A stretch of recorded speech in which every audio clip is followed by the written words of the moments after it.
Alright guys, first of all, let's see if that camera's gonna fall. Just got back from a drive and something very annoying. Oof, shaky. Man, so because of this, I haven't used the car in a while. Jumped in today, went for a drive, looking at the dash. It's all white. The white parts are very sticky. Looking at the dash again, cracking, it just irked me. Because of that, I'm finally gonna break down and I'm gonna make a 10 things I hate about the G37 platform. Bro, what? Really? You said you'll never make this kind of stereotypical YouTube video stuff. What the hell? Yeah, but you were the chosen one. He's right, you know. Okay, so, I admit. Yes, I never really wanted to do this kind of videos. I told you guys in the past I won't do this kind of videos. But this dash has really ticked me off. But seriously, here is 10 things I dislike about the G37 platform. I've bought this car back in October 2014. I bought it for my birthday. It was 3 years old. This is a 2011 G37 sedan, factory manual. 3 years old, 30,000 miles. Found this car in Louisiana. Bought it, had it shipped up. Loved the car. Took good care of it. Washed it well. The reason why the dash hurts so much is because yes, it's probably 3 years old, but it's still low miles. But when I bought it, I spent the extra money, $50-something for this thing. What is it? It's a custom cut. I'm trying to remember what the brand is. It just has the model number. I don't remember the brand. I even got the little baggie for like $10 more just to slide this in to keep it safe. But this is a very hard insulated windshield shade. $50, $60 with the bag. Every time this car was out in the sunlight, that sunshade was up on the windshield. Every time. Now some odd 7-8 years later, it's doing this. So that's really ticked me off. And it's not just this car. It's a problem with the G37 platform coupe sedan. I'm not sure if any other Nissan cars have it. But depending on where you're at, climate-wise, up north, south, dry area, Arizona, it'll get sticky. Mine has some bubble into it. It has this white stuff, stickiness. I've been keeping it at bay with the 409 protectant cleaner. Put a link in the description. I've keeping it at bay as best as I can. The stickiness, when the white stuff comes up, I rub it down, the white stuff goes away. It kind of knocks down the stickiness a little bit. So I've been prolonging the decay. The decay of the freaking dashboard, because it's just decaying on me. Number 2, on what I would say I don't like about this car, doesn't apply to all, but it applies to the manual. This thing right here. These cars, along with like the G35, the G37, they came with a very aggressive helper spring. And what the helper spring does, it helps push the pedal, the clutch pedal back up. But it's so aggressive that it takes away the feel of the clutch engagement. And it raises the engagement point really high. Sometimes you see on a person that just got the vehicle new, you would see that first to second transition or that off the line transition really awkward, like really stumbly awkward. Once you're driving and once you're in motion, it's really not that bad. And that clutch pedal and that helper spring takes away a lot from the drivability. There's 2 ways you could address this. One, if you check the forums, there is a helper spring that doesn't have the amount of poundage the factory one does, so it doesn't kick up as hard. So you have a little bit better feel, better feedback on the pedal. Now the second option is an aftermarket pedal. there's a company called RJM, and they make an actual whole replacement clutch pedal assembly, which I would say ranks up there as one of the top drivability mods you need to do if you ever have a manual G37 or 35, which is one of the things I did really early on in owning this car. Clutch engagement is really nice. And that's the number 2 thing I don't like about this platform. For the next section, let's go under the hood. The biggest mechanical problem with the VHR engine is the oil gallery gaskets. The oil gallery gaskets could be a 90% repair need in this engine.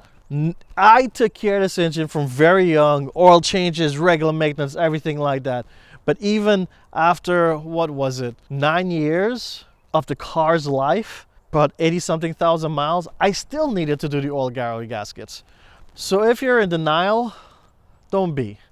It's something you need to do. However, late 2012, 2013 for sure, the VHR engines got refreshers.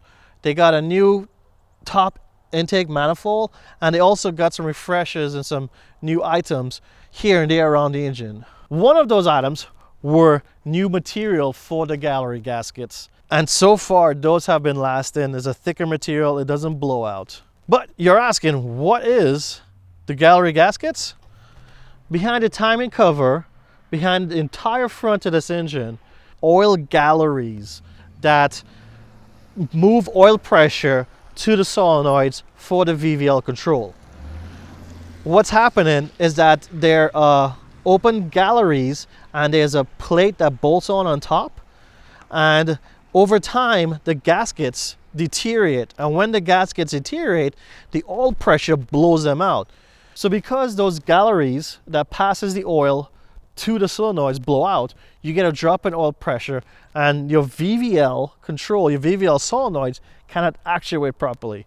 So the majority of times you will get a solenoid error, and if you do get that, people start chasing solenoids. Solenoids are fine. It's the stupid gaskets that are blown out, and you gotta take, some people take out the entire front end, radiator, bumpers, the crash bar and tire, just to be easy to work on the front. Some people just take the radiator out, the fans, the tank, and take the whole front out and work on it. The other mechanical issue that happens on the majority of G37s is way back here. See that silver thing with that copper in it? That brass, sorry. That is an aftermarket coupler that's connecting two water lines. But the factory one is a plastic coupler that joins those two water lines.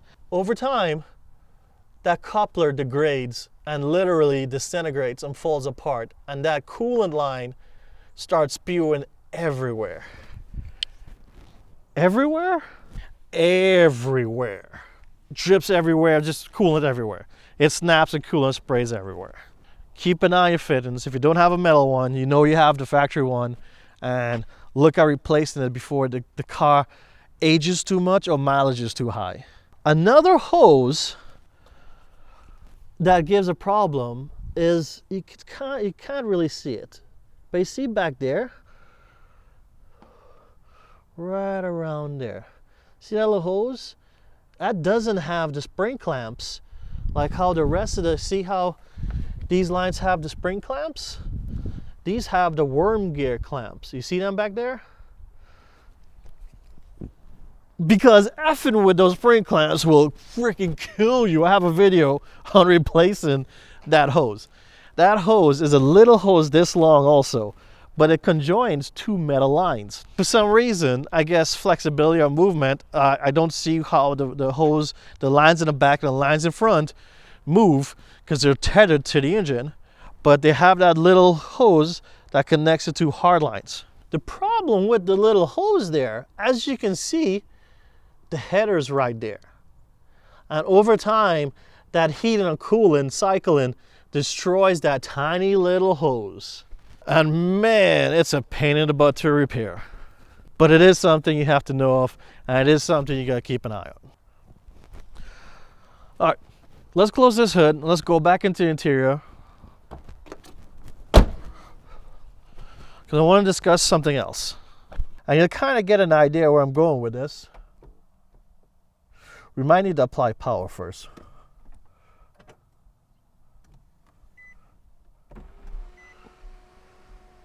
Yes, the sunroof.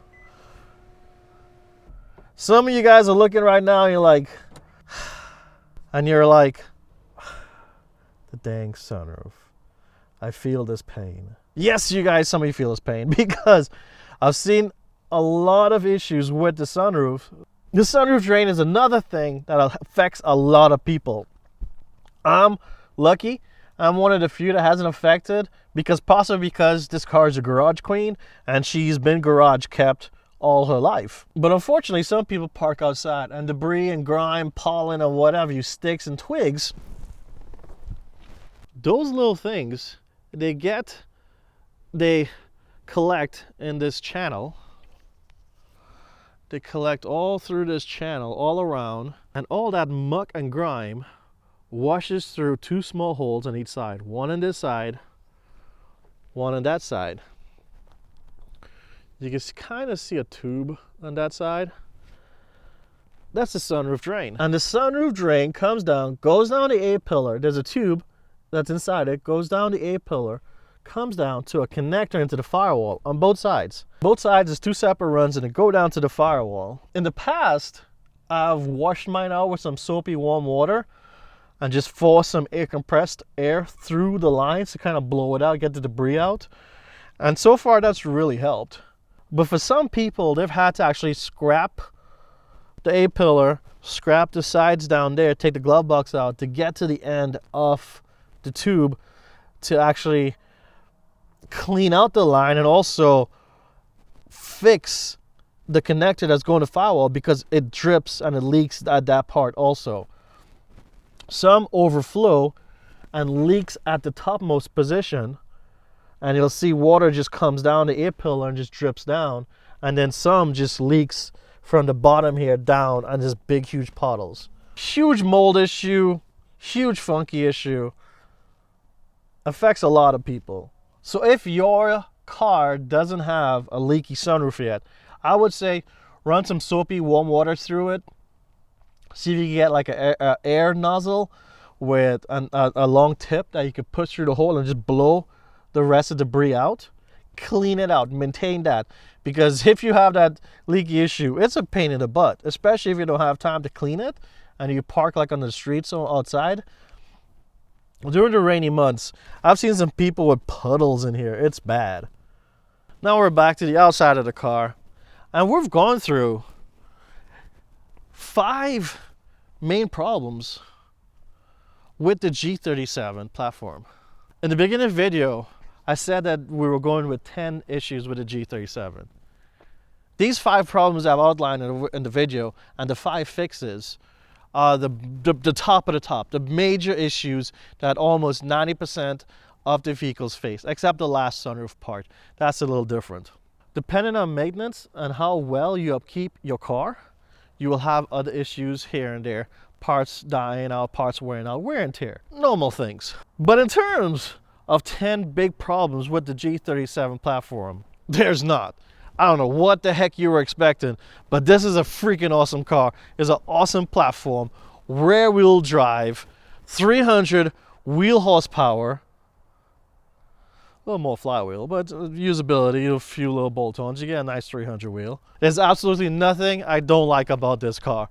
Besides those biggest issues, the biggest problem that really gave me gray hair over the G37 was the dash and the oil gallery gaskets. Everything else was really okay. It was a minor annoyance. I love this platform. I love this car. I don't think I'll trade it, especially with my factory 5-speed. So the guys that came on here to talk bad about the platform and all the problems with it, looking for a long 10 problem list, I'm sorry. I'm just giving you 5 today. You just gained a tip. You're not getting a full shaft, just a tip. And on that note, guys, put a comment. Let me know if I've left out a problem with this platform that affects a number of cars. I'm not talking about the one, two little issues you guys had here and there. I'm talking about something that's affecting the platform itself. Something that you'll tell people to stay away from the platform, like the all Garrett gaskets. Make sure you get the 2012 and above, or save maybe $1,500, $1,800 to do the repair. Things like that. Things like that. Put them in the comments. Let me know what you think, guys. And until next time, once again, thank you. Hit that like, hit that sub, and you all take it easy.